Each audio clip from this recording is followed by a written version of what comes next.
Hello, beautiful people. Welcome to the first episode of The Other Hand, the podcast where opposing opinions clash together in a hot, steamy battle as they wither in the dark, bottomless pit of slightly different opinions. You might ask me, why is your motto so long? Basically because I never thought of a good motto until now. I'm inept and incompetent. So, beautiful people, come inside. So let's get serious. Let's get into topic. So, what I wanted to talk about is this podcast is we're gonna discuss facts, opinions, ideologies, and maybe political theorems.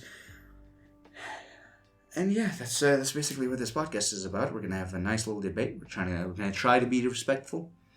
And I'm delighted to say that my first guest is one of my best friends. Hi. And in fact, one of the people that have stuck with me since I came to this uni. It's Khaldoon AlHusari.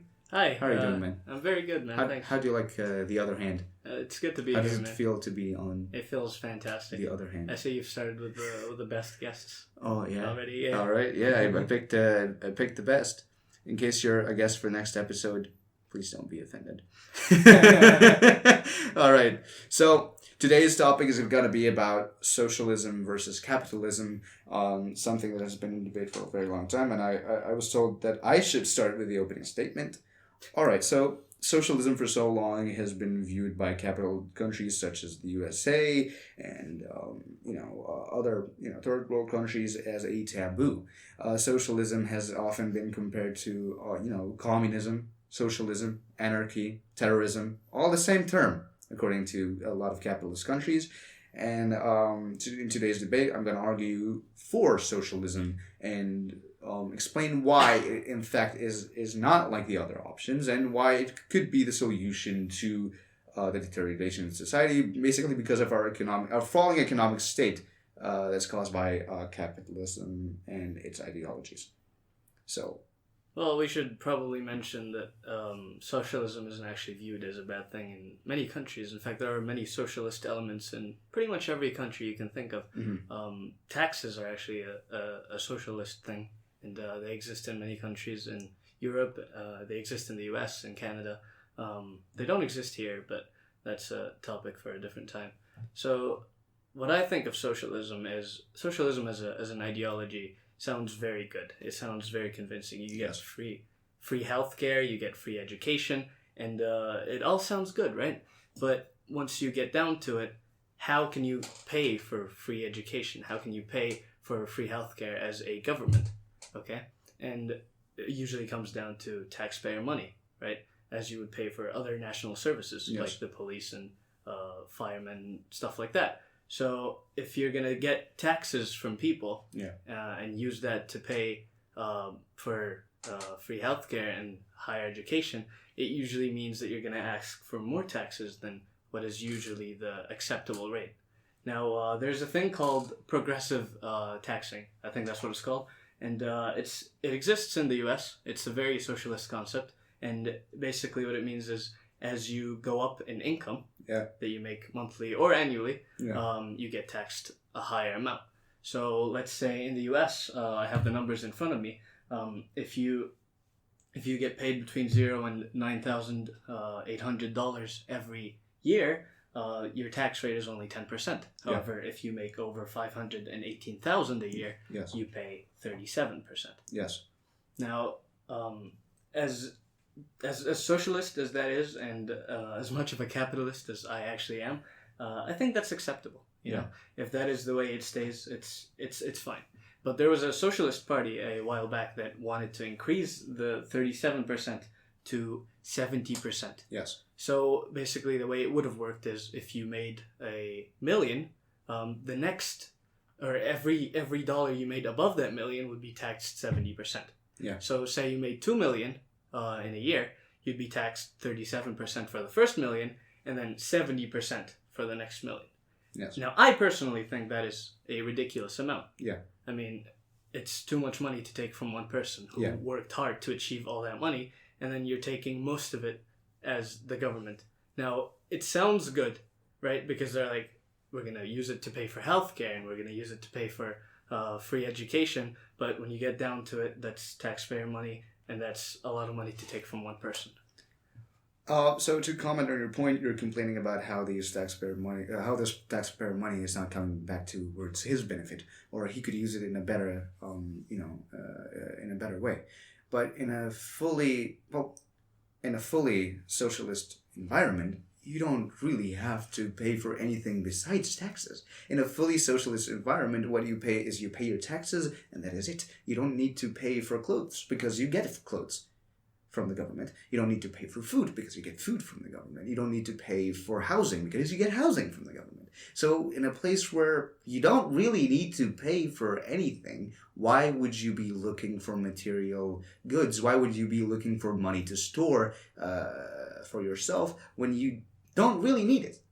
Okay, so correct me if I'm wrong, but that is mostly what the communist ideology was like. This is the Marxist communism that they tried to, that Charles Marx... They tried to implement. Yeah, yes. Multiple problems occur when you think of it that way. Yeah. So, say a society where everyone earns the same amount of money, you pay taxes, but you earn... No one said that you earn the same amount of money. You get the same privileges. Yeah. So you get free education, free healthcare, you get enough food, you get everything that you would need as a human. Yes. What would your motivation be to work harder? You know, how can I distinguish myself from other people? What would I get for that? And there's very little to offer. You will first off, you will be offered, let's say, you will be offered the honor of contributing to the society. When you're working harder, for example, if I'm working harder to get money, this is not a noble cause. Let's say I'm a doctor, okay, and I try to do my research, and through my research I will get money. But in a socialist environment, when I do my research, I'm trying to find the cure for an uncurable disease, and when I find that cure, I've helped society. What you're talking about is individual welfare, okay, and that is the idea behind capitalism, individualism. That if I work hard to make myself happy and everyone does the same, everyone else will be happy. Which, well, in a very nice and smiley sense, to the capitalists seems nice because, they have a lot of money. It's true, but to most people that's not true. If I work for myself, if I live for myself and everyone else lives for themselves, not everyone will be happy. That's true. But that's kind of the basis of capitalism. You work hard to earn what you want in life. Yes. But if you come back to the point that I just mentioned, there is actually no motivation unless you're working for a noble cause. Then that's up to you. But I personally wouldn't be motivated by a noble cause. I want to be distinguished from everyone else. I want to have my own company. I want to be a businessman at some point, and I want to own a business, and I want to create my own thing in life. What would motivate me to do that if I'm not getting paid any money for it, or I'm not being distinguished from anyone else? All right, so we can look at socialism in multiple different ways. There is not one way to define socialism when it comes to what we use right now is called Marxism. It is a functional model. It is an actual functional model where everyone gets treated the same. It's based on equality. What you're talking about is distinguishment, okay? Being distinguished from someone else. That's not equality, okay? And that's not fraternity. So a little nice story. Before we had capitalism, we had good old feudalism, okay? And feudalism was basically, we had the noblemen, we had the working class, and we had the church. So basically the noblemen were born rich, and you would stay rich. There is no chance you would go bankrupt as a nobleman, okay? And when you were born in the working class, if your dad was a tailor, you're going to be the tailor. Or if your dad was a miner, you're going to be a miner. And everyone had a place in society. Okay, and they all served the community, with the church being the controlling figure in the middle. So a lot of people who were capitalists were like, okay, we're not really getting an opportunity to become better people. If I'm doomed to be a tailor my entire life, what even is the point? So they decided to overthrow feudalism, and a good example of that was with the French government. Okay, they went in, they were like, off with their heads! And then they came back and they were like, okay, we promise you freedom, fraternity, and equality. What did capitalism deliver? None of those. It delivered individualism. capitalism is basically a better model of feudalism. If you are born rich, there is a 95% chance you will stay rich. Only a 5% chance that you will go bankrupt. If you are born poor, there's a 95% chance that you are going to stay poor. Only a 5% chance that you become, rich. So we replaced the noblemen with the aristocrats and the high class, and we replaced the working class with the proletariats and the lower class of people we have right now. And instead of the church, we have the state. Right. I see where you're coming from with that point, but I still think it's like capitalism is completely different from feudalism. Yes. Because back then there was no chance for you to become a millionaire. You could never own your own company. Yes. If you were born a laborer, you were going to do labor your whole life. If you were born a king, you're probably going to be a king unless you were a victim of a coup. And that is besides the point. So, realistically, feudalism was just a bad ideology to have for a society. But capitalism can be motivating for the members of that society. Now, it is motivating, but at what cost?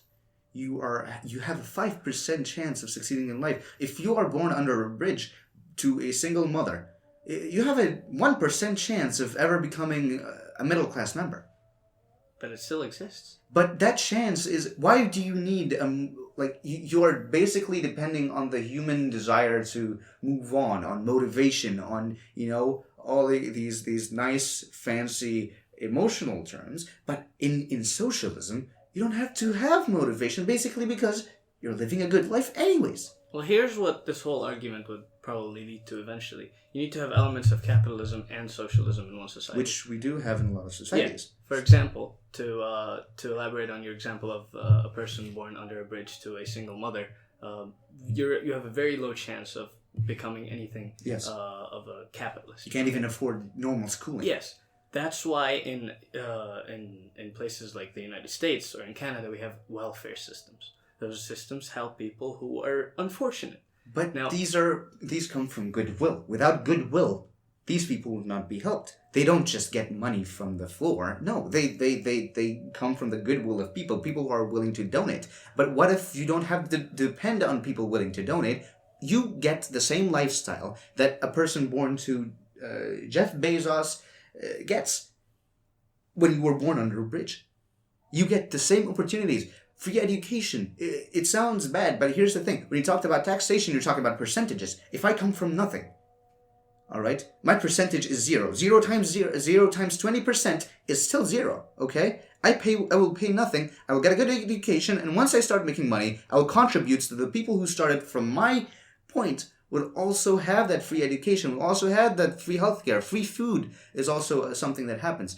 Good examples of socialism, we have Finland. Finland's education system. Everyone's funding the Finland education system. They have 99.5% of literalism, I think. Yeah. Literacy? Literalism. And we have passed our 13-minute mark. All right, I'll dismiss that. And you have, for example, okay, let's say not everyone works hard enough to achieve higher education, which is a point you could make. Then you could talk about, okay, I don't like using this example, but where it comes from, we have Egypt, we have free education, we have free university education. And how do you get into that free university education? Good grades. You go into a free school, you work in that free school, you work really hard, and then you get a higher education for free. It is not the best right now because we're trying to push capitalist ideology by introducing, private universities. A lot of people are trying to feed people the idea that, well, if you go to a private university, you're better. That's not necessarily true. And that's why we fail, because people still have a capitalist ideology. If we all move to a more socialist one, perhaps we can improve our free education. Okay. Perhaps we can improve our free healthcare. The idea, the whole concept of free education is something I want to get to in a second, but I'd like to elaborate on something that we had discussed previously. I'm not against using taxpayer money to pay for welfare systems. I think it's actually already in place. Yes. I don't think you can... Not really. It's not as powerful as you think it is. Yeah, it's not powerful, but it's something. Yes. And with taxpayer money, we can actually do that. Now, the problem that I have with free education is, actually I have a few problems with it. First of all, if everyone achieves free education, society obviously becomes more socialist and it becomes more equal in a sense. but the value of education goes down. Does it? I talked about the grading system thing that we have going on in Egypt. The value of education hasn't gone down. If you come and get a good certificate because you are a good student, you've worked hard in your studies, not because you were born rich. Okay, but soon we will be facing problems of overpopulation. If everyone has a business degree, then how are you going to put everyone into a job? But that's not how it would work. If everyone has a business, there are so many degrees that you could take. Everyone should deserve the right to a degree. Even if you are going to work in the... You're talking about the smaller sectors of people that whether they want to work, for example, in the health sector and stuff like that. Like, not true. The health, not the physical health. I mean, like, cleaning the streets and stuff like that. Let's call it the environmental health sector. It is true. It will be less. They will have less of these people. But here's the thing. The people who are not good enough to get these degrees, they will work in the environmental health sector. This is what you're missing. Okay? Yes. A lot of people cannot afford a degree in the health sector. Okay, a lot of people cannot. I mean, in the environmental health sector. I mean, like in the... You're talking about environmental health sector. I mean, people who clean the streets and the garbage. That's what I mean. Yeah, you can't afford forget about... There's no degree. Forget about that. That's not what I meant. I mean, like... okay, so your average job, average 9-to-5 job, it doesn't exactly need the smartest person out there. Yeah. Okay. Obviously, not everyone can become a doctor. Not everyone can become an engineer. Not everyone can earn a PhD. But at the same time, a lot of people can earn business degrees. A lot of people can earn literature degrees and whatnot. A lot of people will have those kinds of degrees, and eventually it will be overpopulated. You'll have many people who all know how to do the same thing, but then you have way too many of them. How can you get a job for every one of them? Okay. Okay? So your point is, if people have many degrees, all right, how can you get jobs for them? Here's the thing. I'm not quite catching your point over here, but I think let me reiterate. If many people have the same kind of degree, then obviously there will be less job openings. Okay. For them. So why do people go for a medical degree, in your opinion? Why do people go for a medical degree or an engineering degree? There's a lot of reasons. I mean, you can make a lot of money being a doctor. You can make a lot of money being money that you won't need in a socialist society. Where everyone gets treated equally, where everyone gets good opportunity. You don't want to be working in the environmental health sector because you don't get paid enough. We'll have to work. But that goes back to the same point. Why should I work very hard to attain a doctor's degree to work as a dentist when I could just get a arts degree? Because you enjoy it. People will actually start doing what they enjoy in life. For example, let's say you are a guy who enjoys singing.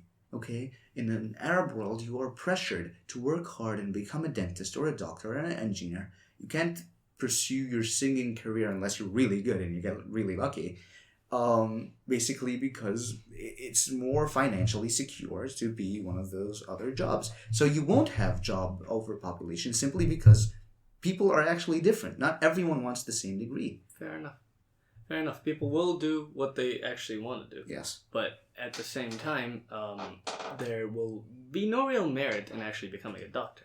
There'll be no real merit in becoming an engineer. Your merit will come through your work as a doctor.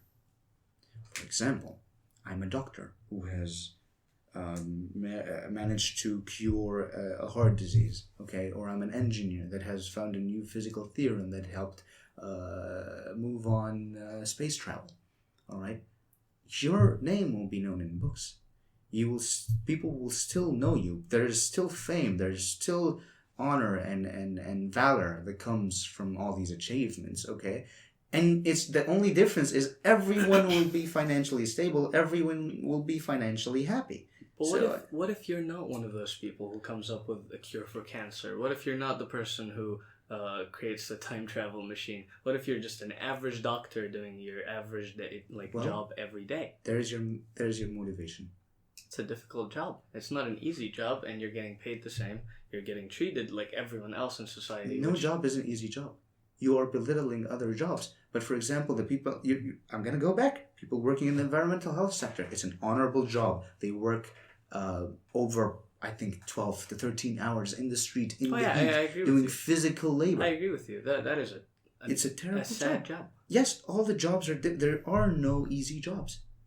Okay, but a job like being an engineer or a doctor is actually more difficult than, say, a liberal arts job. Okay, I'm not comparing them to actually difficult jobs like mining in caves. Have you worked in a liberal arts job? No. Do you know the ins and outs of it? Not really. Liberal but arts. I would assume they're less difficult than a doctor's degree or a doctor's job. You would assume. You don't know. Fair enough. All jobs are kind of equal. You choose to become a doctor because you want to be a doctor. You don't want to be a doctor? Don't be a doctor. You know? That's fair enough.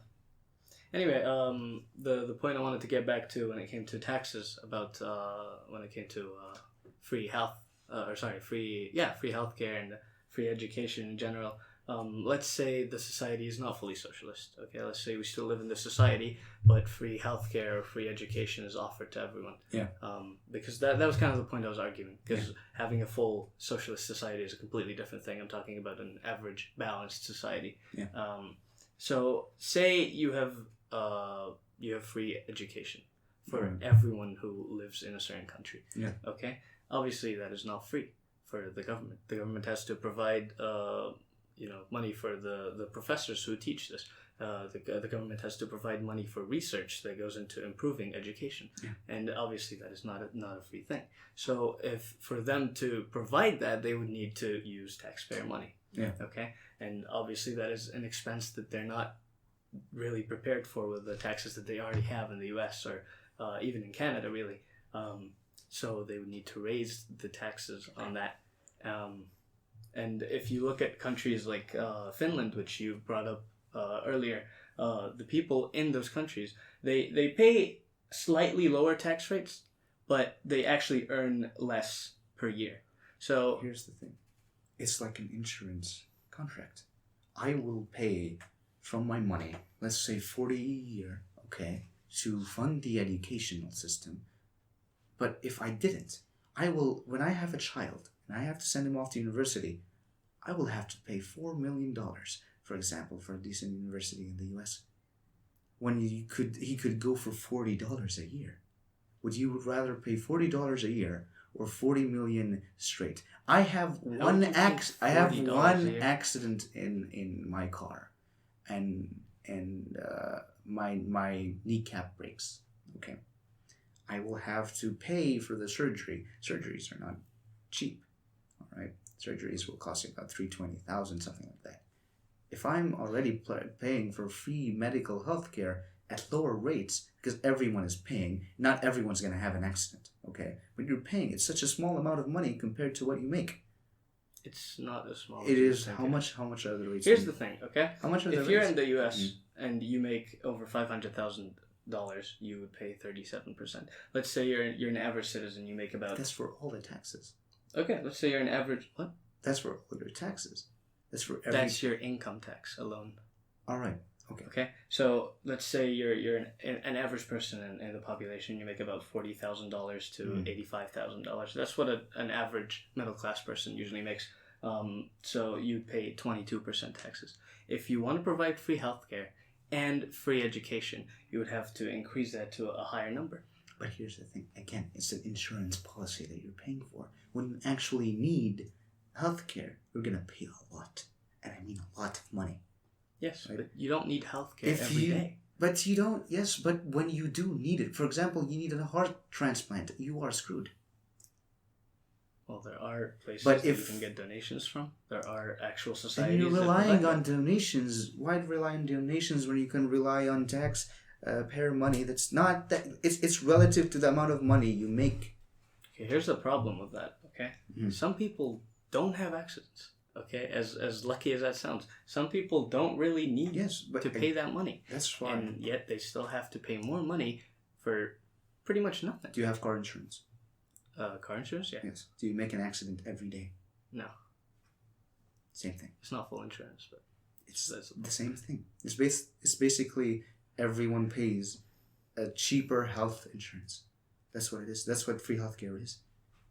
And so many countries have free healthcare. A lot of countries. Most of Europe has free healthcare. And it's working just fine. I mean, the problem, okay, there's another problem that arises with that, okay? You're taking, say, 30% from the average person, but then if you're making about 500,000, you're taking a lot more than that.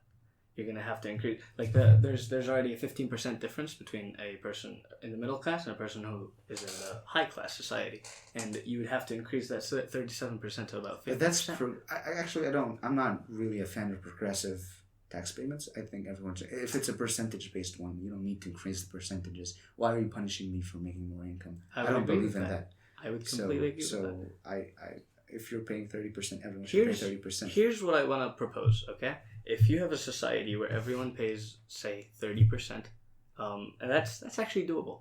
Everyone pays 30%, or let's say 20% to make it better, and everyone has to pay it, and that money is used to provide cheaper healthcare and cheaper education in universities, to provide more scholarships, for example, and stuff like that, then I would think that would be a functional society. But here's the thing, it's not cheaper because of one reason. The people who own these companies are the ones who decide this money, the individuals, okay? And when it comes to that, you're talking about either the state takes over this, which is state capitalism, they take over these companies and then they make them cheaper, and then the individuals don't own the companies again. This is China and Soviet Russia. Or you somehow convince the individuals to pay less because of taxpayer money.